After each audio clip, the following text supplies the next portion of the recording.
Zay ny amin'iny fa Nanatanteraka fidinanana ifotony tamina orinasa mpanodina vy etsy Ampangambe ny delegasiona no tarehin'ny minisitran'ny indostria sy ny fampiroboroboana ny sehatra tsy miankina taorian'ny fitarainana marobe izay voaray moa no natonga izao fidinana ifotony izao tsikaritra tao anatin'izany ary fa dia misy ny tsy fanarahan-dalàna.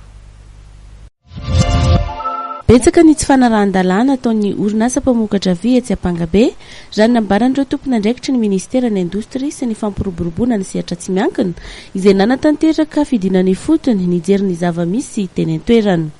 Misy ny fitarainana amponina mikasika an'ity orinasa ity.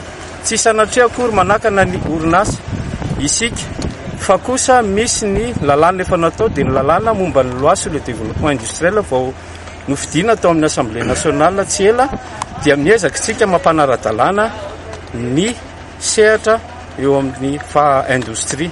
Noho izany izany fitaraina izany dia maromaro ary angamba arana hitsika fa be da be ny zavatra hitatsika fa tsy manara-penitra ato anatin'ilay orinasa. Ankoatra ny tsy fiarovana ny tontolo iainana sy ny manodidina dia tsy misy ihany koa ny fiarovana an'ireo mpiasa miasa ao amin'ity orinasa ity. Tsy manaraka ny fenitra tokony arahana mihitsy ilay orinasa na eo amin'ny fanajana ny tontolo iainana zany na amin'ny fanajana ny fitondrana ny asa amin'ny ankapobeny hitatsika ireny ny fiparitahan'ny vy no amin'ny maranitra na ny skoria eran'ny trano eo ihany koa zany ny mpiasa izay tsy mampiasa mihitsy fitaovam-piarovatena tsirairay ho an'ny mpiasa. Eo ihany koa ny fanaparitahana an'ireo fako na fakombia izay tsy voasivana akory izay hita fa mivarina ny anatin'ny renirano izay eo ambanin'ny orinasa. Ny setroka moa zany dia tsy ampy ny fanadiovana an'izany setroka zany ary alohan'ny andefasana azy eny amin'ny rivotra izay miteraka fahasahiranana sy fanelingelenana ihany koa na mety tsy fahasalamana mihitsy ho an'ny mponina manodidina ity.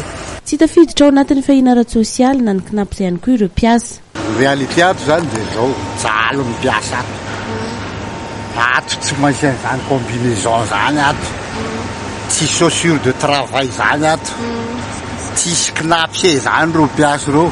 Za zany transporteur fa miady ho an'le gasinamo anina zany do zany da rezetiko hoe le style koa zany amin'le commercial. Zahay zao miala ny fianaratso tondra entana makato tongato anao tsy programme zareo akory le hoe misy ve le entana sa tsisy dia eto anao mianao miavinavina koa le commercial dia misy 5 jours anao ato foana. Zany zavatra misy ato amin'ny orinasa ty. Isy araka izany ny fepetra fampanatsoana ny tompon'ny orinasa fanomezana fimpitoana azy ireo amin'ny fanarahan-dalàna aorian'izay raha toa ka tsy misy ny fanarahan-dalàna dia fara amin'ny fampetona ny orinasa izany.